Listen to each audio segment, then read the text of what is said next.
Neat paper leakage వ్యవహారం రాజకీయ దుమారం రేపుతోంది. పేపర్ లీకేజీలో ఢిల్లీలో విద్యార్థులపై జరిగిన లాఠీ చార్జ్కు నిరసనగా విద్యార్థి సంఘాలు ఇవాళ దేశవ్యాప్తంగా విద్యా సంస్థల బంద్కు పిలుపునిచ్చాయి. దీంతో పలు యూనివర్సిటీల పరిధిలో జరగాల్సిన పరీక్షలు వాయిదా పడ్డాయి. మరోవైపు కేంద్ర విద్యాశాఖ మంత్రి ధర్మేంద్ర ప్రధాన్ రాజీనామా చేయాలని డిమాండ్ చేస్తున్న కాక్రోచ్ జనతా పార్టీ ఇవాళ దేశవ్యాప్త నిరసనలకు పిలుపునిచ్చింది. ఇప్పుడు నో కాస్ట్ కాఫ్ సిరప్ తో 60 రూపాయల విలువ గల ఇన్హేలర్ పూర్తిగా ఉచితం. దెబ్బకి దగ్గు జలుబు మాయం. దేశవ్యాప్తంగా కలకలం రేపిన నీట్ పేపర్ లీకేజీ వ్యవహారం విద్యార్థి లోకంలో అగ్గిరాజేసింది. ఇప్పటికే కేంద్ర విద్యాశాఖ మంత్రి ధర్మేంద్ర ప్రధాన్ రిజైన్ చేయాలని డిమాండ్ చేస్తున్న సీజేపీ ఇవాళ దేశవ్యాప్త నిరసనలకు పిలుపునిచ్చింది. నీట్ పేపర్ లీక్, విద్యార్థులపై లాఠీ చార్జుకు వ్యతిరేకంగా శాంతియుతంగా నిరసనలు చేపట్టాలని తమ మద్దతుదారులు విద్యార్థులకు సూచించింది.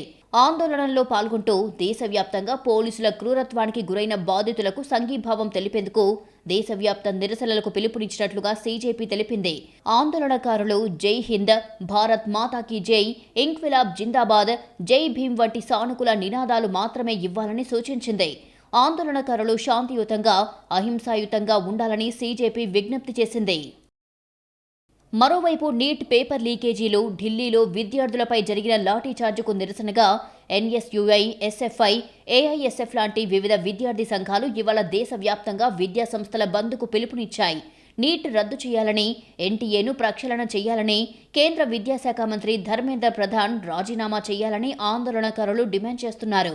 ఈ బంద్ ప్రభావంతో తెలంగాణ, ఆంధ్రప్రదేశ్ వ్యాప్తంగా ప్రభుత్వ, ప్రైవేటు పాఠశాలలు, జూనియర్, డిగ్రీ కళాశాలల్ని మూసివేశారు.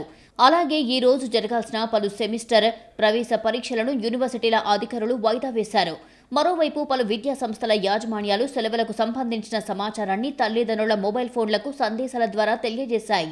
అయితే ఏపీలో మాత్రం విద్యా సంస్థలకు బంద్ లేదని అధికారులు చెబుతున్నారు. ఇవాళ జరగాల్సిన పేరెంట్ టీచర్ మీటింగ్స్ యథావిధిగా జరుగుతాయంటున్నారు. పేపర్ లీకేజీపై సుప్రీంకోర్టు పర్యవేక్షణలో నిష్పాక్షిక విచారణ జరిపించాలని విద్యార్థి సంఘాలు డిమాండ్ చేస్తున్నాయి. బాధ్యులపై కఠిన చర్యలు తీసుకునే వరకు ఆందోళనలు విరమించేది లేదంటున్నాయి.